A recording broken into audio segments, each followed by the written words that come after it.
মাঝারি বৃষ্টিতেই ঢাকার সড়ক ও অলিগলি তলিয়ে যায়, যান চলাচল স্থবির হয়ে পড়ে, জনজীবন হয় দুর্বিষহ।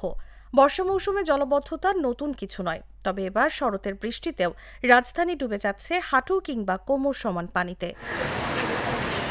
গেল ২১ ও ২২ সেপ্টেম্বর টানা বৃষ্টিতে ঢাকার শতাধিক স্থানে জলাবদ্ধতা সৃষ্টি হয়।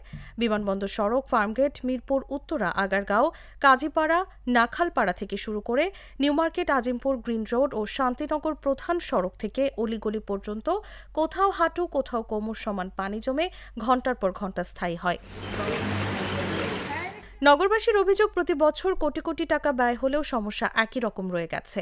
সড়কে ময়লা ও দুর্গন্ধযুক্ত পানিতে চলাচল করতে গিয়ে দুর্ঘটনা, এমনকি বিদ্যুৎস্পৃষ্ট হয়ে প্রাণহানির ঘটনাও ঘটছে। সর্বশেষ ২২ সেপ্টেম্বর নাজিরা বাজারে জমা পানিতে বিদ্যুৎস্পৃষ্ট হয়ে এক দোকান কর্মীর মৃত্যু হয়। ঢাকা উত্তর ও দক্ষিণ সিটি কর্পোরেশনের দাবি, জলাবদ্ধতা নিরসনে ড্রেন, নালা পরিষ্কার সহ বিভিন্ন প্রকল্প হাতে নেওয়া হয়েছে। ডিএনসিসি জানায়, চলতি অর্থবছরে ২২১ কিলোমিটার ড্রেনেজ লাইন ও নর্দমা পরিষ্কার করা হয়েছে। ধানমন্ডি, মিরপুর ও কালশী এলাকায় নতুন ড্রেন নির্মাণ কাজ চলছে। অন্যদিকে ডিএসসিসি বলছে, পানি নিষ্কাশনে স্লুইস গেট, ফ্লাড গেট ও পাম্প স্টেশন অকেজো থাকায় পানি নামতে দেরি হচ্ছে। নিউ মার্কেট এলাকায় নতুন ড্রেনেজ লাইন তৈরির প্রকল্প শীঘ্রই বাস্তবায়ন করা হবে। তবে নগর বিশেষজ্ঞরা বলছেন, কেবল খাল ড্রেন সংস্কার নয়, বরং এই সমস্যা সমাধানে দীর্ঘমেয়াদী পরিকল্পনা দরকার।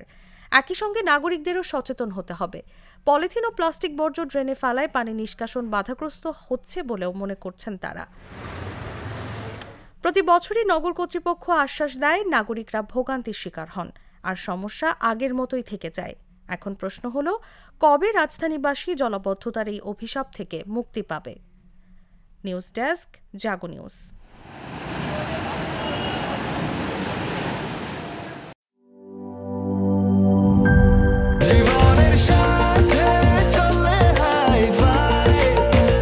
স্বাস্থ্যকর অল টাইম ফ্যামিলি কেক, সব সময় অল টাইম হেলদি লাইফ।